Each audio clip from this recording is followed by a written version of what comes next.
Mr. Champon. Yeah, just stories muka cry the episode efa. That's it. The Biffy Youth Resource Centers no. Youth Resource Centers no. Obekaya. You know the crampo there. I think it was about maybe 90% complete. Because me ame ko eko hu facility a na ba na ye. My surprise is that yeah normal could do this level. Once again Ghana it me two ebu enugu normal so no. The ebu enu magu so. The beka we the beka we complete. No matter where you ma. Okay, I say I think 3-4 years back, Kinfaza Kasom Kobom league matches. It was because na do level be. Jofi say na do baby Kinfaza Bakasom do league game. They went there to see. Your problem. And we continue to promise say baby sifufro. Meanwhile, the way and some kakra won no. I'm for no kakra to maintain it a problem my. The stadium the end na standard ahwi they said obekwa kugura any of the stadium bia sebi ewo Cote d'Ivoire na say e bia o Mali out me stadium wey everything okay anytime bia no person ball no so sorry call unsuro say na ebeka say stadium no ya tum and you home feel all of them aban stadium ni nyina e bia you realize baby we are ko sisi in that so level in your past because other countries are Joe yeah better than other countries are you know no me pay ebi wa ye so ye bibia mu chen no o mo decent stadium de bi person bo bi o mutima so ya kom ko ye but they will keep multiplying they be ebesi fufro ye be yese ni nyina nothing one new yes even that almighty Accra stadium any everything say stadium we there international standard if you want to play or any game can be played there it be but in your least chances here because it's fufro say no give us 5 years give us 6 years give us 10 years person so be can that no ahụ like we very very good initiative we stadium other sporting facilities other centers so betime suan normal nyina ho dey na kitchen say dey na kitchen say but look at if your standard where dey wo ba kokura ni ho I think for you do there I think was commissioned if I'm not wrong. Was commissioned at the time you koye 6 match or something. But the coin before so e be me ni akon e be hwe ye no. E ya sam foforo. Nki o sanu makoma ku 10 Ghana. But other regions are calling say ye ni bi be man. But the koye ni no ecosystem. Yan say maintenance culture. Yan say suban de bia e be ko na samba bi sifako. Yebeko ni asan be sifako. Intimi nya one standard say stadium mode international standard. I mean, with that sorry next match baswa. When everything is in place. We don't. Market across stadium say bobo any mali ho no. Something must be done between now and the time. Sane bobo ayabo.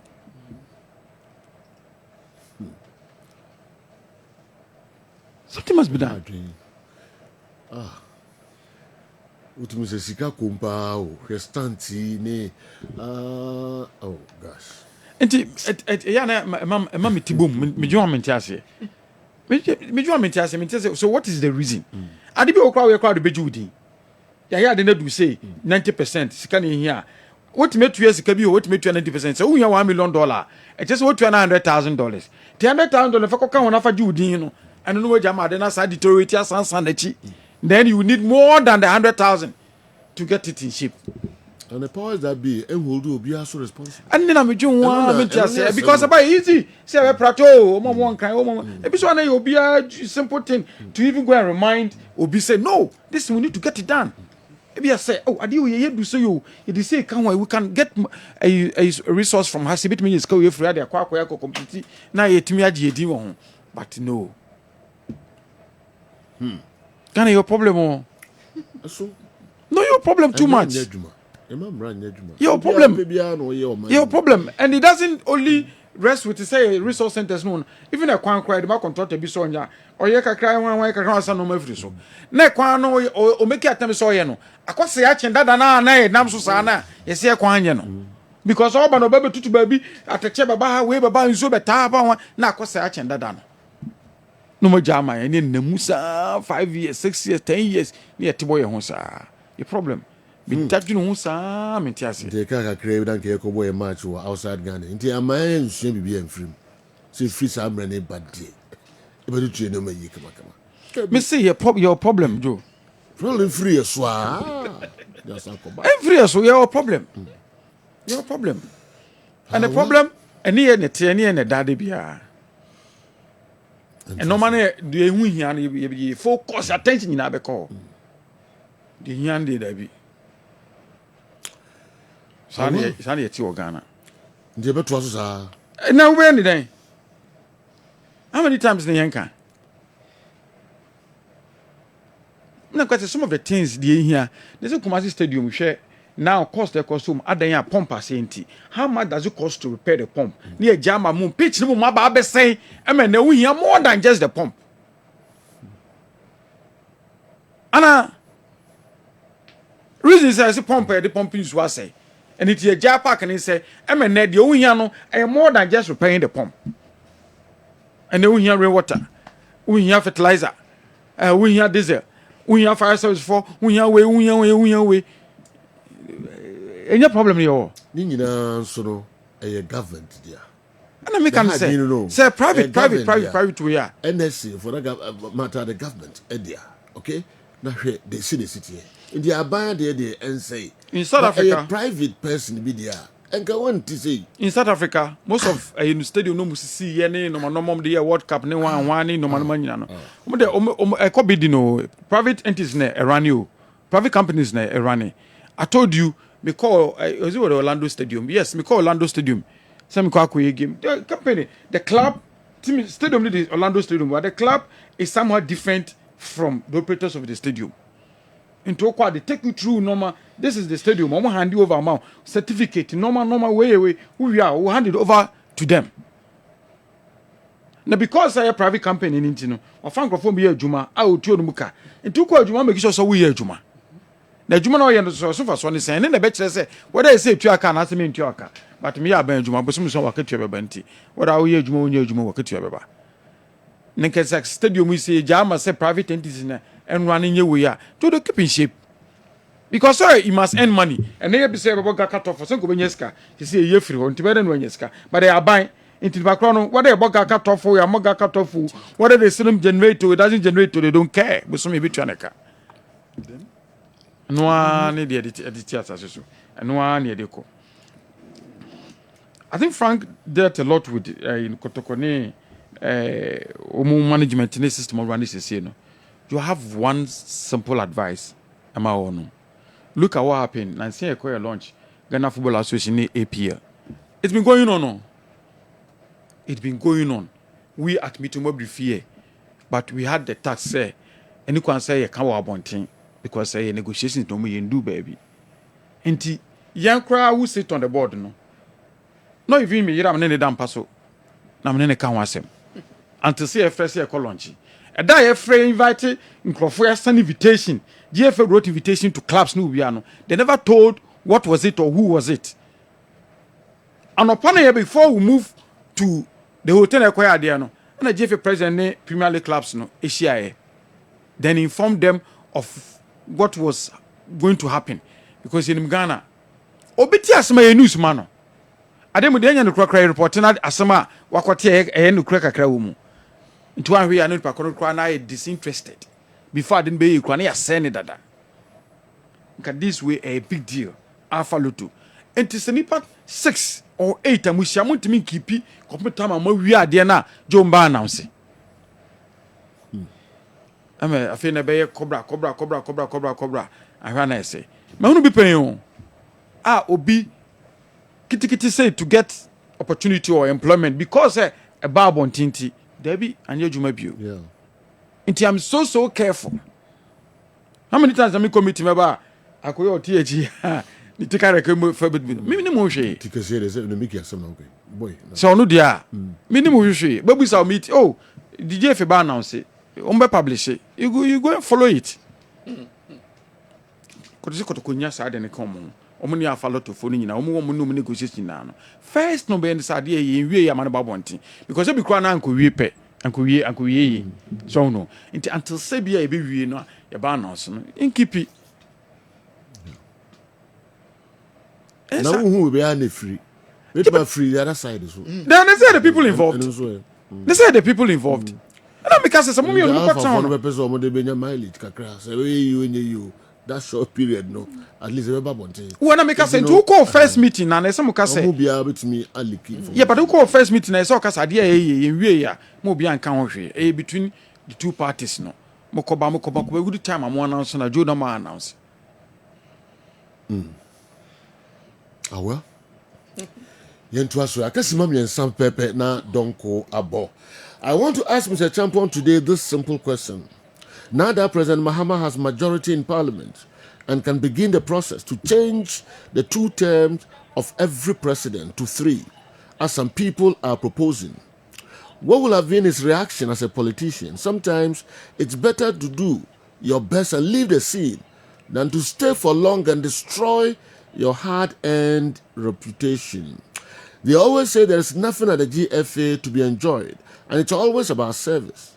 And if it's about service, why do they still want to serve us for more years when the public outcry is against that? And then service is so by force. Power is transient to Reverend Father Godfred Ofori, Our Lady of Grace Senior High School, Mamponting, and Apeja Way, so they are brave. Mr. Champ. Reverend Father, unfortunately, is also thinking like a lot of people, falling into the same thing. Ketekreku, what we are going to do on the 12th, Tuesday, and yet to extend the term for Ketekreku. So they are explaining. Yeah, but so. They are explaining. So what did Baby is to make him eligible for. Baby, I want to cry now. A Benocra who Franco Buya say, why dear we now can yen on the fatano. And then here. I why dear you now can yen on the fatano. And then a time when you said, as we start and days and nay, I can say next evening. Only who quine. So no, because it is not in the statute. This is on the 12th. Yeah. On the 12th night in the Yako Congress, no, it is not to go and vote to extend Ketekreku term. I've said the time and over again. Say the time I can some year can when you indicate away one powder a year October 2027. When it's come to tell, say opposite or contest view. So time no kasa opposite or contest view the people are almost to abano. And mind you, not every time be an easy fire one say, yeah, represent two bia. The argument, I heard Frank saying, because in the was number one enemy. If you was enemy to you, was not enemy to other people. Never. And no man see what Ghana has said. Oh no, media for no. My daughter cannot do the judgment. My daughter Ghanaian. They are not the judgment. My daughter Ghanaian. All research. And they Ghana for cancer. You are talking about. What's that? Open the menu and that's time no. Man for condemn more Ghana. I'm for because media men now omo penasem no effort to omo so say omo se kosi yantechi and then some of them at the fair year are trying to get close to him. I'm for I was talking about mami can say and you don't allow me to flow. You don't allow me to flow. Me tell that and start so kasaba. You never heard me. Cruise. Me see media men are no mo tan kosi yantechi fat omo so say omo crusade omo be ye. But the judgment and he say you don't do any research because you media man out no you don't like we see and it will so be some penasem. You may not like it, so you think that they don't like him. But the people involved with football no will be the people to judge in 2027. Not even now. I mean, to us, I'm eligible contest for GFA president. Between now and 2027, the Baba my bro boom and no my Baba bro boom. Baba my Jinasa me kwa GFA president, and I should be a man enough to contest. Kate, say wanya dear papa between Satam the way. I want to tell me yo bia. Say to Obama man chesa mpanya o fata say woody. I'm for anticipate. They say there is nowhere Kate in abuse. So you extend it. And no you anticipation and then one know. And they said them it was a CIA. O making it known say me contest biom me 2 terms ni wi a me nko biom 3 terms me yama afofra e bia obeba after me a obi a be me na no 3 terms. You cannot force that out of somebody. No, but you see, and that is where every time you normal wrong no. That is where every time you normal wrong no. 10 years. Oh, Frank now. Me so we am abam doc why? Mr. Why? Yengo. And then you normal wrong no. Otia na wo dwima obi.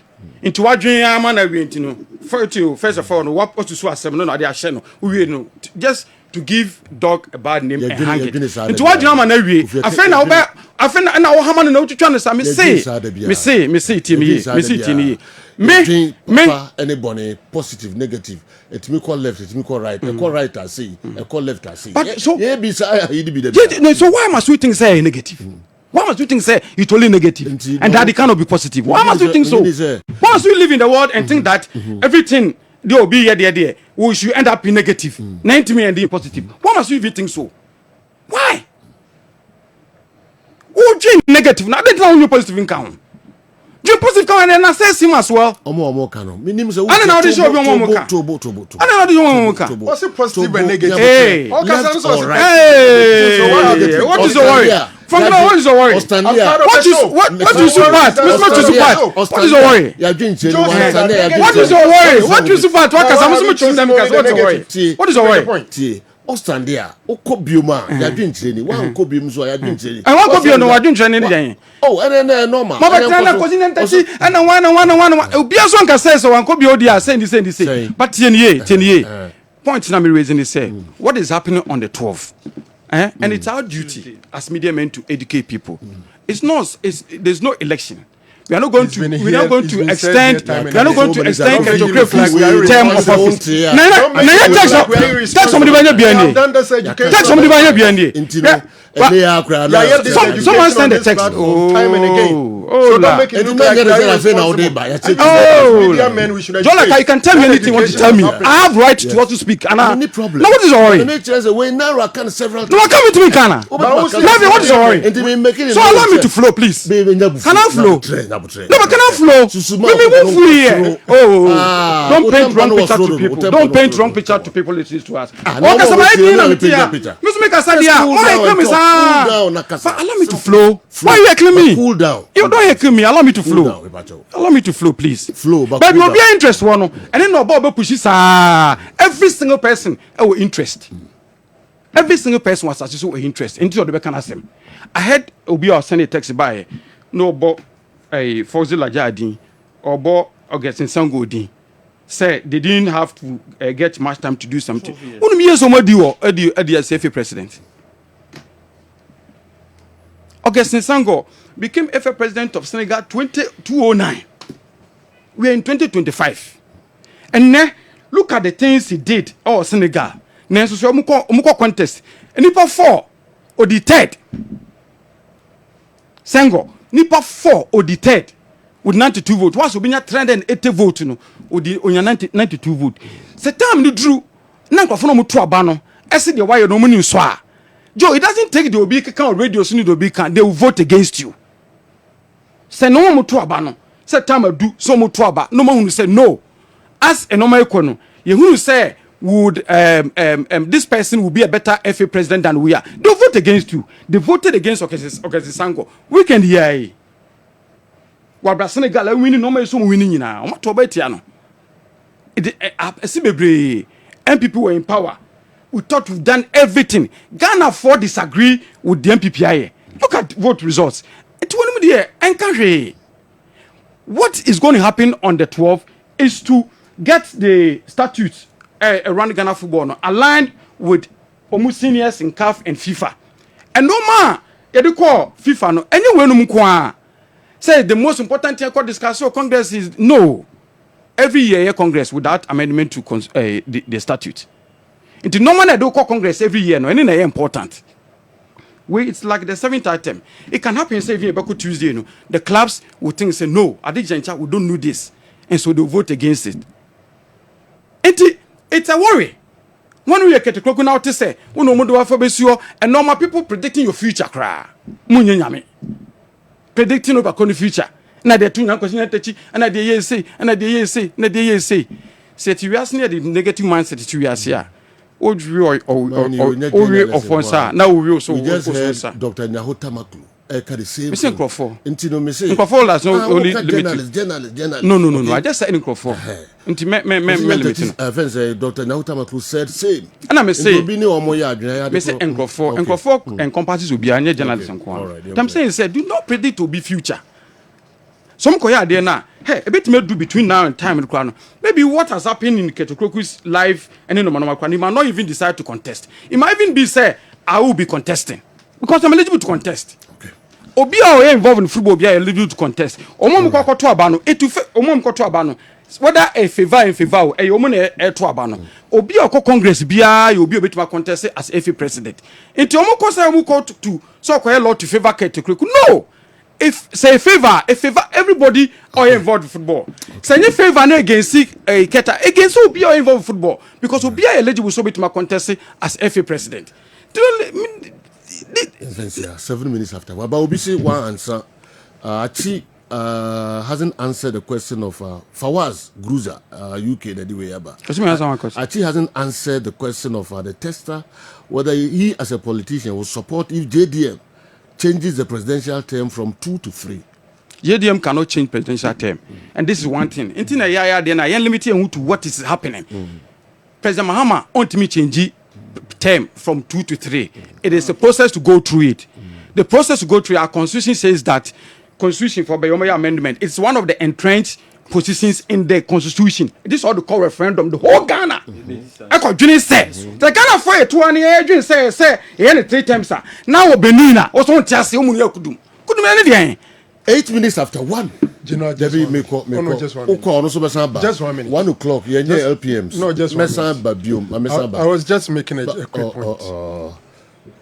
A quick point. You know why Ghana fulfills a continue Mokoyezan? Football person be or who be our next election or a qualified except Ketokrako. Football for no more. Omo football people are potential on bit my FA president. Obiano ourselves impo 1 term and 2 terms. And ye change yako 3 no. Nipa changing to 3. Eba mama na qualify say yan change anko 3 unqualified Ketokrako. And nunti so be adwen ye ne say ninti no mu change yako 3. That is the background. Now we are football because say Kofi T next election Kofi person will stand there without changing to 3 terms. He's qualified. Any other person is qualified, but the only person I am changing and got 3 only qualified to contest is Ketokreku. So based on that, people will be right in saying that they are changing it to make him qualify to contest. Okay. Now you're a football person. Now you're man enough. Now if you say obi to make the FA president, and that you've done good to the members of Congress or football clubs, no one. And you go so secret for what they are, untim contest no, and I will contest secret they untim win. Any so bema. So a bema, me bema. If I want to contest, I can contest ket. Oh bema there, you don't need ket to be up the scene and sign our person. And then now if no. So before Judy party said the ne fall. Ababe 2 friend is Augustine Sango on a contest here. Sango is the president. Senga will be he contested him and he's won. This why a bear man office obey to me contested. No bet to my president of the Ghana Football Association there. No go so say get in one corner there and obey to me I contest him winning. Contest him and win against him. Mickey.